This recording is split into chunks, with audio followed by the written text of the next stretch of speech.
ये है भारत का प्रसिद्ध नगर इलाहाबाद।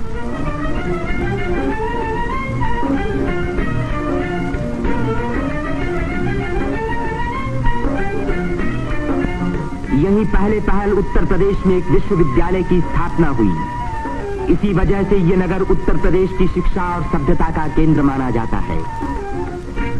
पंडित मदन मोहन मालवीय, पंडित गोविंद वल्लभ पंत और अनेक प्रतिभाशाली व्यक्ति इसी विश्वविद्यालय की देन हैं, जिन पर आज देश को गर्व है। ये है हमारे प्रधानमंत्री पंडित जवाहरलाल नेहरू का निवास स्थान, आनंद भवन। भारतीय राजनीति का ये एक प्रमुख केंद्र रहा है। इस नगर को तीर्थराज प्रयाग भी कहते हैं। यहीं गंगा और जमुना का संगम है। इसी संगम में गुप्त सरस्वती नदी भी आकर मिलती है। इसीलिए इस स्थान को त्रिवेणी संगम कहा जाता है। त्रिवेणी बहुत पुराने जमाने से भारत का एक पवित्र स्थान माना जाता है। सृष्टि की रचना की शक्ति प्राप्त करने के लिए यहाँ ब्रह्मा ने यज्ञ और तपस्या की। लक्ष्मी की प्राप्ति के लिए विष्णु ने भी यहीं तपस्या की। यहीं स्नान करके भगवान शंकर ने त्रिपुर राक्षस के वध करने की शक्ति प्राप्त की। और यहाँ महात्मा बुद्ध ने संसार को सत्य का संदेश भी सुनाया। समुद्र मंथन के बाद जयंत के अमृत का घड़ा लेकर जाते समय एक अमृत कण छलक कर यहाँ गिरा और तभी से इस स्थान पर कुंभ मेले का महान पर्व आरंभ हुआ। इस वर्ष भारत का सबसे बड़ा कुंभ मेला इसी स्थान पर हुआ। इस मेले में लगभग 1 करोड़ व्यक्ति त्रिवेणी में स्नान करने के लिए आए। सदियों की गुलामी के बाद स्वतंत्र भारत का ये पहला कुंभ मेला था। त्रिवेणी में स्नान करके तन, मन और आत्मा को शुद्ध करने के लिए ही यात्रियां आते हैं। योगी और सन्यासी, गरीब और अमीर सभी प्रकार के लोग यहाँ इकट्ठे होते हैं। कुंभ मेले के मौके पर देश के नर नारी एक दूसरे के धार्मिक विचारों से परिचित होते हैं। धार्मिक संस्थाएं योगी और सन्यासी यौगिक क्रियाओं को दिखाते हैं।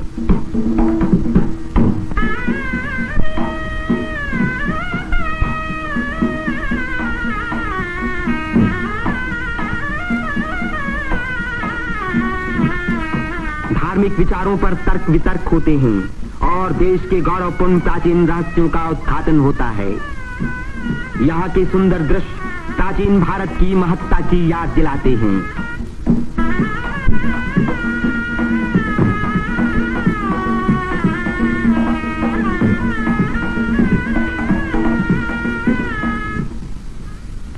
मेले के धार्मिक रूप के अलावा उसके दूसरे दृश्यों में सुंदरता और स्वतंत्रता का रंग चमक रहा था।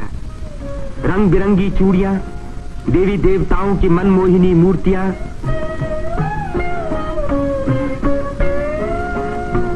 हरी जपन की मालाएं, सिंदूर और चंदन के ढेर, औरतों के साज श्रृंगार, बच्चों के खेल खिलौने, लाल बुझक्कड़ मिट्ठू मियां। तीर्थयात्रियों की सुविधा और सुरक्षा के लिए और स्वतंत्र भारत के इस महान पर्व को सफल बनाने के लिए उत्तर प्रदेश सरकार ने अपनी ओर से कोई कसर उठा न रखी। मेला शुरू होने के कई महीने पहले से ही सरकार की ओर से तैयारियां शुरू हो गई थीं। उबड़ खाबड़ जमीन को समतल बनाने के लिए बुलडोजर जैसी बड़ी बड़ी मशीनों से जमीन की सतह ठीक की गई।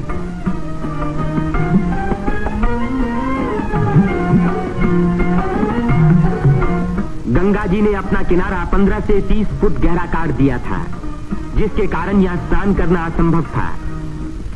बुलडोजरों ने इन किनारों को सपाट बनाया, जिससे तीर्थयात्री यहाँ सकुशल स्नान कर सके। जिस काम को 1000 आदमी 3 महीने में खत्म नहीं कर सकते थे, उसी को 6 बुलडोजरों ने 15 दिन में पूरा कर दिखाया।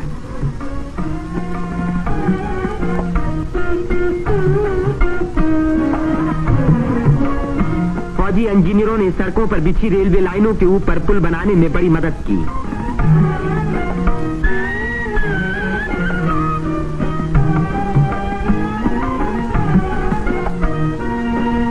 इससे रेलों के आने जाने के समय भीड़ सड़कों पर कभी न रुकी, बल्कि लगातार त्रिवेणी की ओर बढ़ती रही।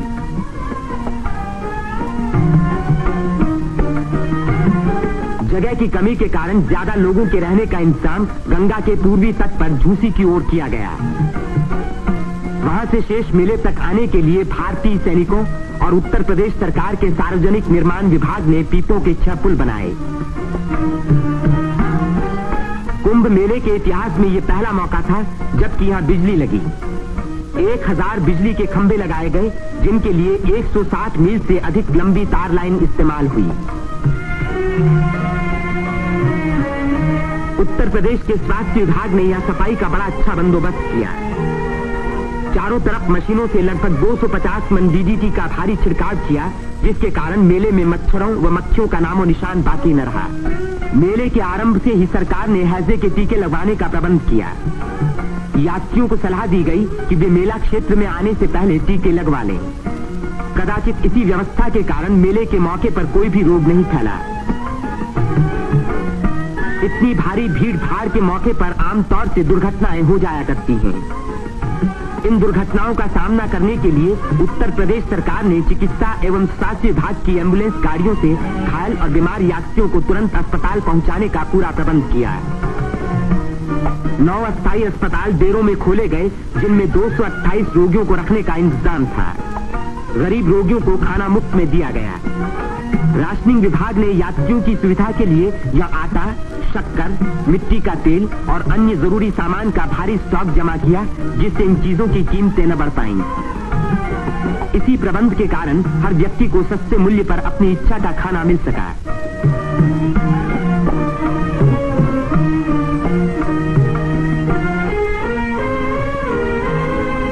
सेवा समिति, अग्रवाल समिति और भारत स्काउट्स एंड गाइड्स जैसी स्वयंसेवक संस्थाओं ने यात्रियों के मार्ग निर्देशन, उनकी सुरक्षा और घायलों का प्राथमिक उपचार किया।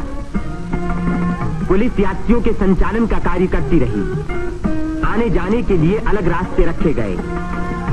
भीड़ को काबू में रखने के लिए चलते फिरते वायरलेस सेटों का इस्तेमाल किया गया।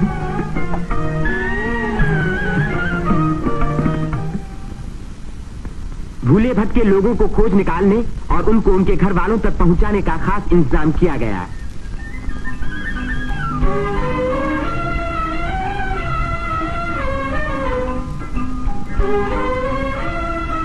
मेले में लाउड स्पीकरों का एक जाल बिछा दिया गया, जिससे भटके हुए लोगों का नाम पुकार पुकार कर उनको एक स्थान पर इकट्ठा किया गया। मेले के आरंभ होते ही उत्तर प्रदेश के मुख्यमंत्री पंडित गोविंद वल्लभ पंत ने मेले के बंदोबस्त का मुआयना किया। इस तीर्थ स्थान पर जमा हुए लाखों मेहमानों के सुख सुविधा की उन्हें बड़ी चिंता थी। उन्होंने नाव पर सवार होकर घाटों का निरीक्षण किया।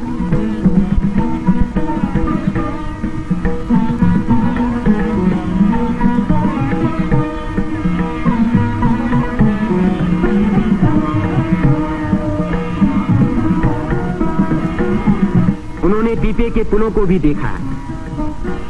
ये अखाड़ा जो ऐसे ही एक पुल को पार कर रहा है, पुल की मजबूती का सबूत है।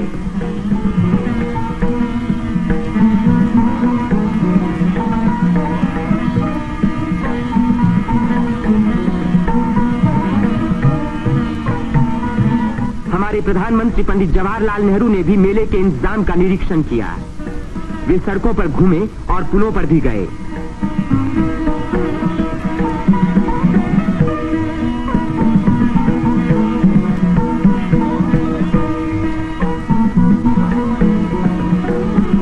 उन्होंने अन्य स्थानों को भी देखा भाला।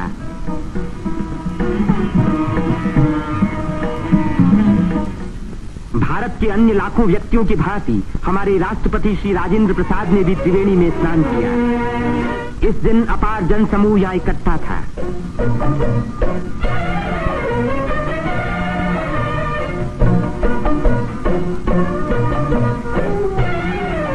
हर घाट पर लोगों की भीड़ स्नान कर रही थी। उसमें नया जोश था और नई उम्मीदें थीं।